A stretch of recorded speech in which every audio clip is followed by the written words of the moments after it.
எங்களுக்கு பாப்பா பிறந்து அடுத்த ஒரு வருஷத்துல கன்சீவ் ஆயிடுச்சு. அவ்வளவு சீக்கிரம் நமக்கு தேவையில்லைங்கிற மாதிரி அந்த நேரத்தில் நாங்கள் ஒரு இளம் காதலர்கள் மாதிரி ஃபீல் பண்ணி புதுசாக கல்யாணம் ஆயிருக்கோம். ஸோ ஒரு வருஷத்துல இன்னொரு குழந்தை எதுக்குன்ட்டு அதெல்லாம் மீறி தலைமை வந்து எல்லாத்தையும் அவருக்கு ஷிப் வந்து கடவுள் அப்படி வச்சு விட்டுருக்கேன். I want the better things, houses and cars and some planes with amenities. அவர் ஒரு செல்லை ரொம்ப ரசிச்சு நைட்டில் பார்த்துக்கிருந்தாரு. அந்த இருட்டுக்குள்ள நான் பின்னாடி நிற்கிறது அவருக்கு தெரியல. செல்லை வாங்கி பார்த்து பாப்பாவை நல்லா இருக்கிறேன், லவ் பண்ணுறேன், இல்லைப்பா ஃப்ரெண்டு ஜமாளிக்காது சொல்லு.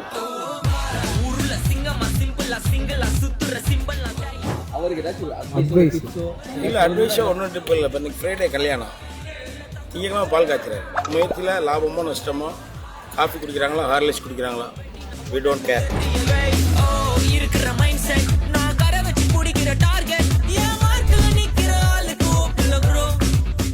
Ananya's Nana Nani Homes, a paradise for senior citizens, Coimbatore.